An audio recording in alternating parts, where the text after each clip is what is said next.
అందరికీ నమస్కారం. Welcome to MS కేటాక్.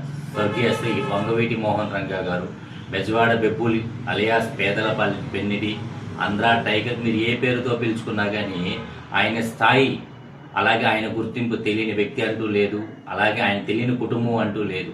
80వ శతకంలో ఆయన అన్న రాధాకృష్ణ గారి మరణానంతరం రాజకీయాల్లోకి ప్రవేశించి తర్వాత ఆయనకంటూ ఒక చరిష్మాని ముందుకు తీసుకువెళ్తూ పేదలకి ఎక్కడ బడుగు బలహీన వర్గాలకి ఎక్కడ ఆపద ఉన్న అన్నా నేనున్నాను అంటూ ఆర్థిక సహాయాలే కానీ ప్రత్యక్షంగా ఆయన ఎదుట ఉండి అనేక రకాల ఆ అన్యాయాలు అక్రమాలను ఎదిరించి ఆ రోజు ఉన్న కుల మత రాజకీయాలకు విభిన్నంగా పేదల పాలిట ఆయన ముందుంటూ ఎన్నో సహాయ సహకారాలు, చదువు లేని వారికి తన సొంత డబ్బులు వెచ్చించి ఆర్థిక సహాయాలు చేసి పేదలకు ఇళ్ల పట్టాలు ఇచ్చే కార్యక్రమంలో ఆయన ముందు ఉండి గవర్నమెంట్తో ఫైట్ చేసి పేదలకు ఇళ్ల పట్టాలు ఇచ్చే కార్యక్రమమే కానీ అక్కడ ఉన్న భూదందా కానీ సెటిల్మెంట్లు కానీ ఇవన్నీ ఎన్నో విషయాలు ఆయన దగ్గరకు వస్తే ఏ ఒక్క రూపాయి ఆశించుకోకుండా ఒక యువతకి మార్గదర్శకంగా ఉంటూ, ఒక వర్గానికి మార్గదర్శకంగా ఉంటూ, ఒక కులానికి మార్గదర్శకంగా ఉంటూ అని కాకోకుండా అన్ని రకాల కులాలు మతాలు అన్నీ నాయి అనుకోని ఆ రోజుల్లో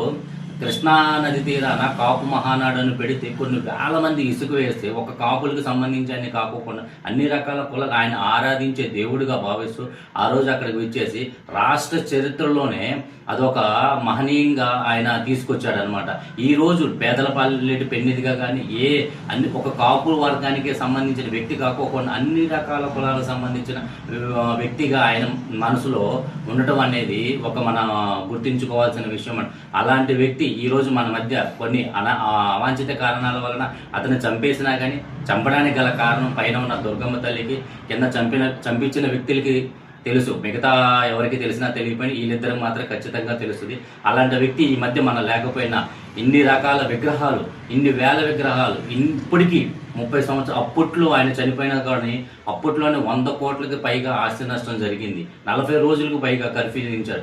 రాష్ట్ర చరిత్రలోనే ఒక నాయకుడికి, ఒక సాధారణ ఎమ్మెల్యేకి, శాసనసభ్యుడికి ఇంత జరిగిందంటే మన దగ్గర లేకపోయినా మనం ఎంతో గర్వంగా ఆయన ఇప్పటికీ మనం చూసుకున్నాం. అలాంటి వ్యక్తి మరలా పుట్టడు, జీవితానికి ఒక్కడే పుడతాడు. ఆ వ్యక్తి శ్రీ స్వర్గీయ వంగవీటి మోహన్ రంగా గారికి ఇవే మా ఘన నివాళులు. జై భారత్, జై హింద్.